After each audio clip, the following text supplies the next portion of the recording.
Hello guys, welcome back to our channel. So இன்னைக்கு நம்ம பார்க்க போற ரெசிபி டிஃபன் சாம்பார். இது பண்றது ரொம்ப ஈஸி, அதே மாதிரி டேஸ்ட் வைஸ் ரொம்ப சூப்பரா இருக்கும். வாங்க எப்படி பண்றதுன்னு பார்க்கலாம்.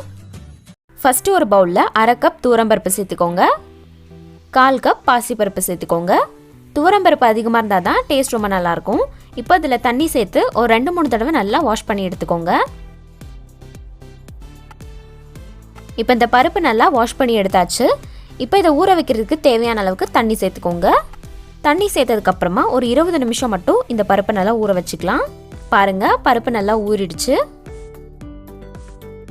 இப்போ ஒரு குக்கரில் நம்ம ஊற வச்ச பருப்பை தண்ணியெல்லாம் வடிச்சிட்டு அந்த பருப்பை மட்டும் சேர்த்துக்கோங்க. அப்புறமா 4 பல் பூண்டு சேர்த்துக்கோங்க. 1/2 டீஸ்பூன் மஞ்சள் தூள், தேவையான அளவுக்கு உப்பு, அப்புறம் 3/2 கப் தண்ணி சேர்த்துக்கோங்க.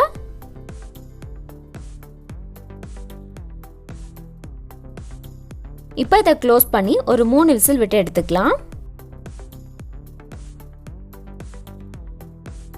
3 விசில் வந்ததுக்கு அப்புறமா ஒரு 10 நிமிஷம் கழிச்சு ஓபன் பண்ணுங்க.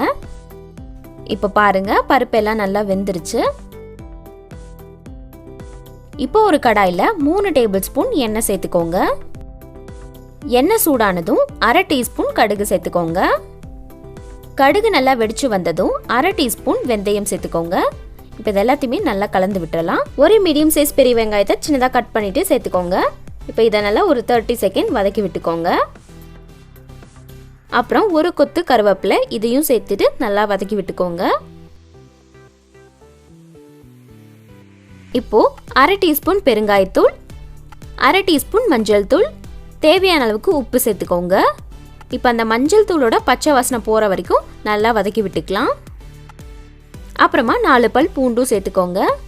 இதையும் ஒரு 30 செகண்ட் வதக்கி விட்டுக்கோங்க. இப்போ இந்த வெங்காயம் நல்லா வதங்கினதுக்கு அப்புறமா ஒரு மீடியம் சைஸ் தக்காளி சேர்த்துக்கோங்க. இதையும் நல்லா வதக்கி விட்டுறலாம். இப்போ இந்த தக்காளியை ஒரு 30 செகண்ட் வதக்கினதுக்கு அப்புறமா இதில் 2 டேபிள் ஸ்பூன் சாம்பார் தூள் சேர்த்துக்கோங்க. இப்போ இதை நல்லா வதக்கி விட்டுக்கோங்க. இந்த தக்காளி லைட்டாக மசிஞ்சு வர அளவுக்கு நம்ம நல்லா கலந்து விடணும். இப்போ இந்த மாதிரி வதக்கினதுக்கு அப்புறமா இதில் நம்ம வேக வச்சிருக்க அந்த பருப்பை இதுக்குள்ளே சேர்த்துக்கலாம். அந்த தண்ணியோடையே சேர்த்துக்கோங்க. இப்போ இது எல்லாத்தையும் நல்லா கலந்து விட்டுருங்க. இந்த சாம்பார் ஒரு 2 நிமிஷம் நல்லா கொதிக்கணும், அதனால இன்னும் கொஞ்சம் திக்காகும். இப்போ உங்களுக்கு தேவைப்பட்டுச்சுன்னா தண்ணி சேர்த்துக்கோங்க. நான் 1/2 கப் தண்ணி சேர்த்துருக்கேன். இப்போ இதை நல்லா கலந்துட்டு உப்பு டேஸ்ட் பார்த்துட்டு தேவையான அளவுக்கு சேர்த்துக்கோங்க. இப்போ இதையும் நல்லா கலந்து விட்டுருங்க. இப்போ இதை ஒரு 2 நிமிஷம் நல்லா கொதிச்சு வரட்டும்.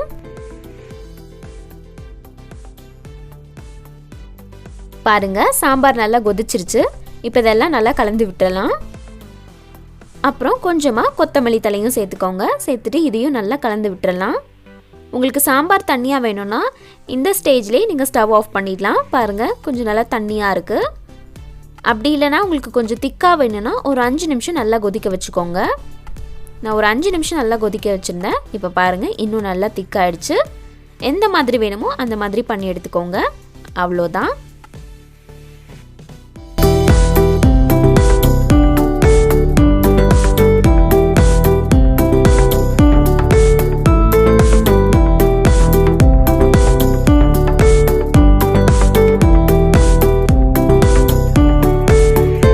கண்டிப்பாக நீங்களும் உங்கள் வீட்டில் இந்த சாம்பார் ரெசிபியை ட்ரை பண்ணி பாருங்கள். ட்ரை பண்ணி பார்த்துட்டு மறக்காமல் கமெண்ட் செக்ஷன்லேயே சொல்லுங்கள். உங்களுக்கு இந்த வீடியோ பிடிச்சிருந்தா லைக் பண்ணுங்கள், ஷேர் பண்ணுங்கள், அண்ட் ஆல்சோ சப்ஸ்கிரைபும் பண்ணிவிடுங்க. நெக்ஸ்ட் வீடியோவில் பார்க்கலாம்.